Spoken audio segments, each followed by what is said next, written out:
தமிழக முதல்வருக்கு ஒருவர் சவால் விடுகிறார். ஆனதப்பாரு, இப்படி சவால் விடுபவர் எதிர்க்கட்சி தலைவரா, அல்லது ஒரு அரசியல் கட்சி தலைவரா, அல்லது தாவேகவிலிருந்து பிரிந்து போன ஒருவரா என்று பார்த்தால் ஒரு சாதாரண அதிகாரி தான் இப்படி சவால் விடுகிறார். யார் சார் அந்த அதிகாரி? ஜோதி நிர்மலா சாமியா சார்? கரெக்டாக புஷ்டிங்க. ஏன்னா அவங்க தான் அழுத்தம் கொடுத்து கூட ரிசைன் பண்ண மாட்டேன் அப்படின்னு சொல்லிட்டு இருந்தாங்கன்னு சொன்னீங்க. நான் கெஸ் பண்ணேன். கரெக்டாக guess. Your guess is right. நேற்று தமிழ்நாடு ரியல் எஸ்டேட் ஒழுங்குமுறை ஆணையத்திற்கு புதிய தலைவர் மற்றும் உறுப்பினர்களை நியமிக்கும் வரையில் அது செயல்படாமல் நின்றுவிடக்கூடாது என்பதற்காக ஓய்வு பெற்ற ஐஏஎஸ் அதிகாரிகளான ஃபனீந்தர் ரெட்டி மற்றும் ரீட்டா ஹரிஷ் தக்கர் ஆகிய 2 அதிகாரிகள் மற்றும் ஓரிருவரை நியமித்திருக்கிறார்கள். உண்மையிலேயே மகிழ்ச்சியாக இருக்குது. எனக்கு உங்க ரீட்டா ஹரிஷ் தக்கர் பற்றி எனக்கு தெரியாது. ஆனால் ஃபனீந்தர் ரெட்டி ஒரு அப்பழுக்கற்ற அதிகாரி என்று பணிக்காலத்தில் பெயர் எடுத்தவர். இறுதி நாள் வரையில் அதெல்லாம் போடும்போது மனசுக்கு சந்தோஷமாக இருக்குது. நல்லா பண்ணுறாங்க இந்த கவர்மெண்ட் அப்படின்னு. ஜோதி நிர்மலா சாமி ஒரு ஊழல் பெருச்சாலி மட்டுமல்ல, லாபிஸ்ட்டு. நீங்கள் சமூக வலைதளங்களில் பார்த்தீங்கன்னா தெரியும், இவர் ஒரு அப்பழுக்கற்ற அதிகாரி. இந்த அப்பழுக்கற்ற அதிகாரி மீது அபாண்டமாக சிலர் குற்றம் சுமத்துகிறார்கள். அப்பழுக்கற்ற அதிகாரிக்கு மூர்த்தி டிபார்ட்மெண்ட்டில் என்ன வேலை? மூர்த்தி அடித்த கொள்ளையை ஊர் அறியும். 2 கோடி ரூபாய்க்கு மேலே ப்ராப்பர்ட்டினா மூர்த்தியோட பிஏவுக்கு வாட்ஸ்அப்பில் அந்த டாக்குமெண்ட் அனுப்பி அவர் அப்ரூவ் பண்ணால் தான் டோக்கன் இஷ்யூ பண்ணப்படும். அப்படிப்பட்ட டிபார்ட்மெண்ட்டில் உங்களுக்கு என்னங்க வேலை? இப்போ எப்படி நீங்கள் அப்பழுக்கற்ற அதிகாரியாக இருக்க முடியும்? நான் ஏற்கனவே 2 நாட்களுக்கு முன்பு நமது நிகழ்ச்சியில் ஜோதி நிர்மலா சாமி அரசுக்கு ஏற்படுத்திய இழப்பு, அவர் செய்த ஊழல் பற்றி ஆவணங்கள் அடங்கிய ஒரு பட்டியலை கொடுத்தேன். கூடுதலாக இந்த அரசு ஜோதி நிர்மலா சாமி குறித்த ஒரு ஆதாரத்தை இந்த நிகழ்ச்சியின் வாயிலாக தெரிவிக்கிறேன். என்ன பண்ண வேண்டும் என்பது முதல்வருக்கு தெரியும், அரசுக்கு தெரியும். நல்லா சம்பாரிச்ச, இப்படியும் ஒரு 300 கோடி சம்பாரிச்சிருக்கும் பந்தம்மா. 2017 இந்த டிபார்ட்மெண்ட். கேசி வீரமணி மந்திரியாக இருக்கும்போதும் சம்பாதிப்பீங்க, மூர்த்தி மந்திரியாக இருக்கும்போதும் சம்பாதிப்பீங்கன்னா அந்த சம்பாரிச்சது போதாதுன்னு போய் மாநில தேர்தல் ஆணையராக உட்காந்துப்பீங்க. புது கவர்மெண்ட் வருது, ராஜினாமா பண்ணுங்கன்னு சிவதாஸ் மீனா போகிறாரு, அபய்குமார் சிங் போகிறாரு, சங்கர் ஜிவால் போகிறாரு, சுனில்குமார் போகிறாரு. இன்னும் போக மாட்டீங்களா?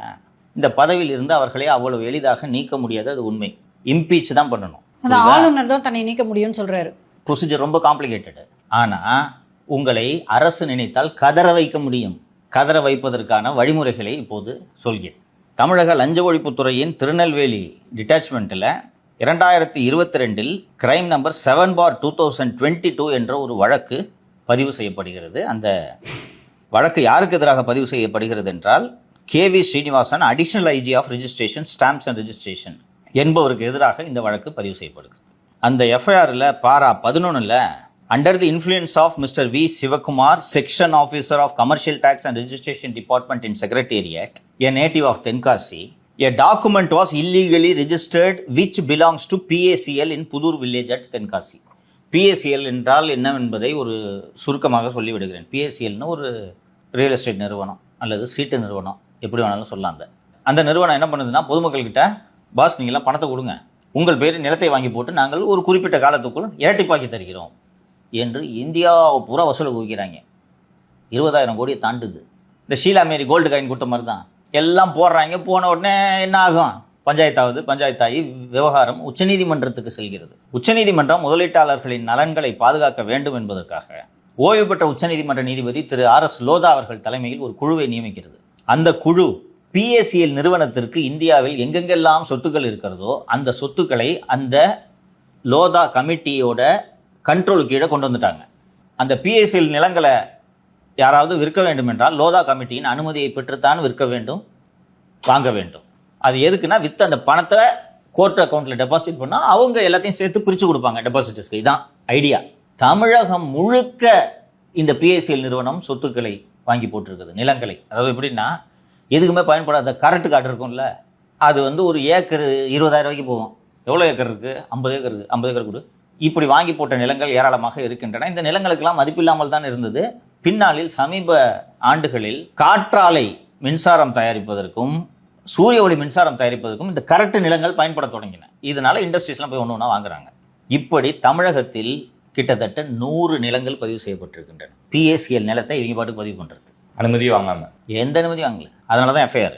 அதில் ஜோதி நிர்மலா சாமி பேர் வருது. அந்த எஃப்ஐஆரில் 11வது பேராவை தான் நான் படிக்கிறேன். A highly influential person, Mr. V. Sivakumar, having connection with the former Minister of Registration Department, and keeping all the top officials of the registration department in his hand, including Tirumadi Jyoti Nirmala Sami, wife of Periyasamy, former IG of registration. Her husband is giving coaching to students of police aspirants in Tenkasi. The said Jyoti Nirmala Sami is supporting all his illegal activities by not taking action against him.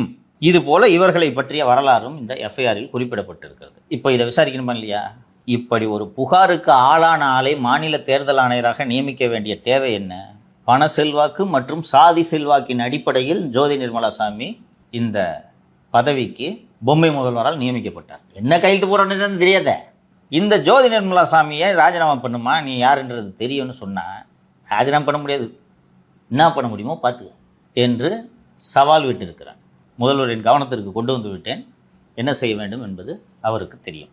இதுல வேற கொஞ்சம் காசு என்கிட்ட கொடுத்து ID விங்க வச்சு நான் அப்பளு கட்டுற அதிகாரி சவுக்கு சங்கர் அபாண்டமா குற்றம் சாட்டுறாரு அப்படின்ட்டு சொல்லிங்க அதெல்லாம் சொல்லிங்க.